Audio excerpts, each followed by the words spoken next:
কি যে দুর্দান্ত কোম্পানিটা নিয়ে কথা বলতে চলেছি, কোম্পানিটা টেক্সটাইল সেক্টর নিয়ে অনেকের যে ভীতি রয়েছে, যে অনেকে ভাবছে যে আগামী দিন টেক্সটাইল সেক্টরটা খুব খারাপ অবস্থা হচ্ছে, সেটা কিন্তু নয়।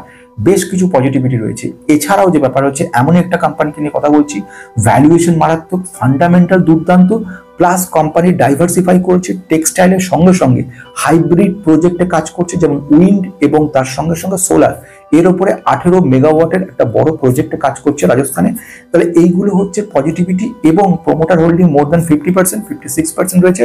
ডিআইআই কিছু পরিমাণে কিনে চলেছে। কোম্পানির ভ্যালুয়েশন দুর্দান্ত, ইন্ট্রিনসিক ভ্যালুর থেকে অর্ধেক দামে মোটামুটি পাওয়া যাচ্ছে। কোম্পানি 5 বছর রিটার্ন 700%, অথচ 1 বছর রিটার্ন কিন্তু 12 থেকে 14% নেগেটিভ। তাহলে ডিটেলস সবকিছু বলার আগে, this video is only for education purpose, no buy or sell recommendation. Past return cannot guarantee future return. Before investing please consult yourself or your advisor। অদ্ভুত একটা স্টককে নিয়ে কথা বলবো, ফ্যান্টাস্টিক স্টকটা। আমরা যেটা কনসেন্ট্রেট করতে চলেছি সেটা হচ্ছে টেক্সটাইল সেক্টর নিয়ে অনেকে খুব কনফিউজড, এবং সেখানে এমন ব্যাপার রয়েছে যেখানে বলতে চলেছে বিরাট বড় লস হতে চলেছে প্রচুর, এবং অনেক ভিডিও বেরিয়ে গেছে। অনেকে বলতে চলেছে ভারতের প্রচুর যারা মহিলা কর্মচারী রয়েছে, যারা টেক্সটাইল সেক্টরের সঙ্গে যুক্ত, তারা সব বেকার হয়ে যাবে, তাদের অবস্থা খারাপ হবে, ভারত সরকারের অবস্থা খারাপ হয়ে যাবে, দেশের অবস্থা অত্যন্ত খারাপ হবে। আমি সেগুলো থেকে সরে গিয়ে অনেকগুলো পজিটিভ কথা কিন্তু আজকে বলতে চলেছি। প্রথম পজিটিভ ঘটনা, টেক্সটাইল সেক্টরে কেন নেগেটিভ ঘটনাটা এসেছে সেটাকে বলি। হচ্ছে mister Donald Trump, US president, tariff charge করেছে বিশালভাবে, 50% মতো ট্যারিফ চার্জ করেছে। আগে 25 ছিল, তার পরবর্তীকালে 25% অতিরিক্ত করেছে প্রতিশোধমূলক অবস্থা। কারণ রাশিয়া থেকে তুমি কেন তেল কিনছো, রাশিয়া থেকে কেন যুদ্ধাস্ত্র কিনছো। এখন এই 50% অবস্থা হওয়ার কারণে সবচেয়ে বেশি ক্ষতিগ্রস্ত যেসব সেক্টরগুলো হবে, তার মধ্যে প্রধান হচ্ছে টেক্সটাইল। এবার টেক্সটাইল সেক্টর একটা ভারতের একটা বিশাল পরিমাণের লোক কাজ করে, প্রচুর লোকের কর্মসংস্থান হয় এই টেক্সটাইল সেক্টর থেকে, এটা অনস্বীকার্য বলা। এবং দেখা গেছে মানে বিশেষ করে মহিলারা এই সেক্টরের মধ্যে কাজ করে যাচ্ছে প্রচুর, বহু। এখন ব্যাপারটা হচ্ছে, প্রথমে এটার বড় ধাক্কা নিঃসন্দেহে, কিন্তু ভারত সরকার কিন্তু থেমে নেই। ভারত সরকার প্রচুর দেশের সঙ্গে এভাবে কাজ করেছে, এবং খুব শিগগিরই বেশ কিছু অর্ডার যেগুলো এসছে সেগুলো সাউথ আফ্রিকা থেকে এবং ইউরোপিয়ান কিছু দেশ থেকে এসছে। এবং এইগুলো কিন্তু আমাদের কাছে প্রচুর, মানে যে পরিমাণ টেক্সটাইল আমাদের একদিক থেকে কমে যাচ্ছে ইউএস থেকে, অবশ্যই এটা একটা ব্যাপার। কারণ হচ্ছে এটা একটা জায়গাতে পুরো ফিক্সড ছিল, সেখান থেকে একটা যে জায়গার ফিক্সড নয়, নতুন একটা জায়গা সেখানে যাচ্ছে। আসলে এটা একটা নতুন ব্যাপার, সেখানে তারা কিভাবে অ্যাকসেপ্ট করবে ব্যাপারটাকে, এই জায়গাটা তৈরি হচ্ছে। তো যেটাই সেটা হোক না কেন, এত খারাপ হাল নয়। এবারে বলবো, এমন একটা কোম্পানির কথা নেই যে কোম্পানিটা কিন্তু দারুণ কোম্পানি, অথচ এই মুহূর্তে কোম্পানিটা তেমন রিটার্ন দিচ্ছে না। কোম্পানির ভ্যালুয়েশন দারুণ জায়গা, এবং এটা নিয়ে কিন্তু আগেও আমি ভিডিও করেছি। সেখানে টেক্সটাইল সেক্টর অমনিবাসের মধ্যে বেশ কিছু কোম্পানিকে কথা বলেছে, তার মধ্যে এই কোম্পানিটা সেরা কোম্পানি বলে বিবেচিত হয়েছিল, এবং ইনফ্যাক্ট আমি তাতে ইনভেস্টেড।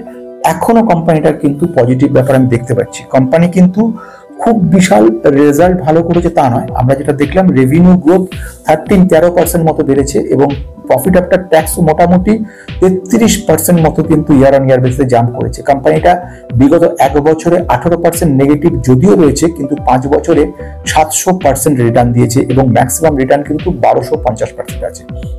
তাহলে আমি এই কোম্পানিটার এবারে কি বলবো, কোম্পানিটার ডিটেলস বলবো, কোম্পানির সম্পর্কে বলবো, বিজনেস রিলেটেড আমি কোম্পানির নাম বলবো, ফান্ডামেন্টাল বলবো, কেন কোম্পানিটাকে আমি ভালো বলেছি সেটা তারপরে বলবো। প্রথম যে ঘটনার দিকে আসবো সেটা হচ্ছে কোম্পানির বিজনেসটা। কোম্পানির বিজনেসটা যদি বলি, সেটা হচ্ছে এটা একটা ইন্ডিয়ার মধ্যে লিডিং ম্যানুফ্যাকচারিং কোম্পানি, যারা কটন আর্ন বা কিংবা নিটেড ফ্যাব্রিক্স, তারপরে ফিনিশ ওভেন, সমস্ত ওভেন ফেব্রিক্স এর উপরে কাজ করা কোম্পানি। টেক্সটাইল ইন্ডাস্ট্রির মধ্যে কোম্পানিটা সেরা কোম্পানি। কোম্পানির বেসিক্যালি কতগুলো পজিটিভ খবর আমি শোনাতে চলেছি, যেরকম ডাইভার্সিফাই প্রসেসে কাজ করছে কোম্পানিটা, ডাইভার্সিফাই রেভিনিউ মডেল বলে কোম্পানিটার, হাই প্রফিট মার্জিন রয়েছে কোম্পানিটার, এবং মার্কেট লিডার রয়েছে কোম্পানির ডিটেলস যদি বলি, এই মুহূর্তে কোম্পানি কিন্তু বেশ কয়েকটা পজিটিভ জায়গার সঙ্গে যুক্ত রয়েছে। কোম্পানির নামটা আগে জেনে নিই, নিতিন স্পিনার্স। এই নিতিন স্পিনার কোম্পানিটাকে নিয়ে এবার বলবো। কোম্পানির বেশ কিছু পজিটিভিটির মধ্যে যেরকম, এরা কিন্তু শুধুমাত্র টেক্সটাইল নয়, solar renewable energy, wind and solar renewable এনার্জিতে 18 মেগাওয়াটের একটা গুজরাটে প্রোডাকশন, রাজস্থানে একটা প্রোডাকশনের কাজ শুরু করেছে।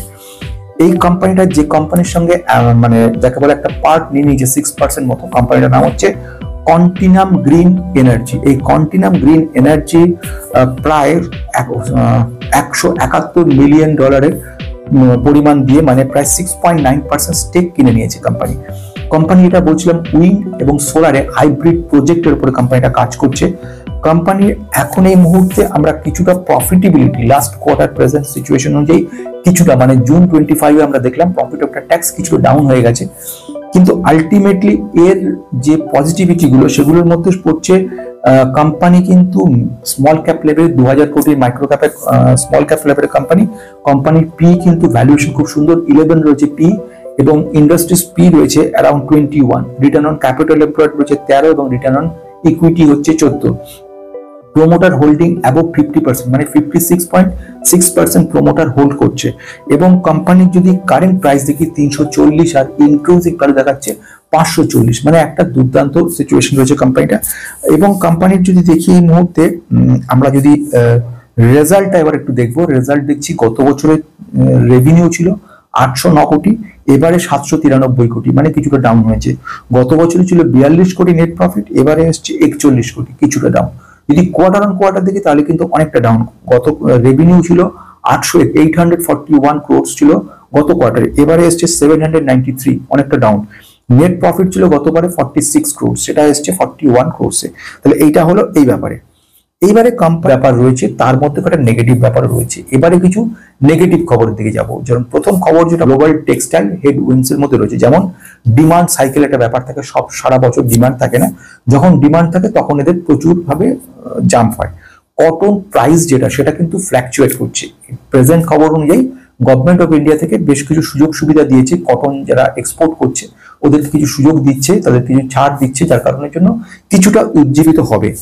প্লাস এক্সপোর্ট একটা কম্পিটিশন এদের মধ্যে থাকছে। সেই কোম্পানির আরেকটা জিনিস দেখবে, সেটা হচ্ছে ডেপ্ট, ঋণের পরিমাণটা কিন্তু বেশি নিতে হয়, কারণ এদের যেভাবে কাজ করে সেখানে প্রচুর পরিমাণে কিন্তু হেভি ক্যাপিটাল এক্সপেন্ডিচারের প্রয়োজন পড়ে, সেজন্য এই জায়গাটা একটা অসুবিধা দেখা যায়। এছাড়া যদি এই কোম্পানির কথা নিয়ে বলি, কোম্পানিটা কিন্তু একদিকে অনেকগুলো পজিটিভিটি রয়েছে, ভ্যালুয়েশন ভালো রয়েছে, 2 নম্বর স্মল ক্যাপ কোম্পানি, বেশ কিছু সুযোগ সুবিধা রয়েছে, থার্ড ওয়ান হচ্ছে ফান্ডামেন্টাল ভেরি গুড রয়েছে, ফোর্থ হচ্ছে কোম্পানি যদি দেখি এই মুহূর্তে বেশ কিছু ডাইভার্সিফাই পোর্টফোলিও নিয়ে রয়েছে, যেরকম 18 মেগাওয়াটের সোলার উইন্ড হাইব্রিড প্রজেক্টে কাজ করছে। এই সুবাদে অন্য একটা কোম্পানি সেন্টাম গ্রিন এনার্জি, তাকে এরা হায়ার করেছে বেশ কিছু টাকা দিয়ে, 6% অ্যাকোয়ার করে নিচ্ছে কোম্পানিটার, এবং ভবিষ্যতে আরো করবে। এটা একটা পজিটিভ ব্যাপার। তার মধ্যে থেকে প্লাস এছাড়া হচ্ছে প্রমোটার হোল্ডিং 50% অ্যাবভ, ডিআইআই কিন্তু কিনছে কোম্পানির বেশ কিছু, অল্প পরিমাণে কিনে চলেছে।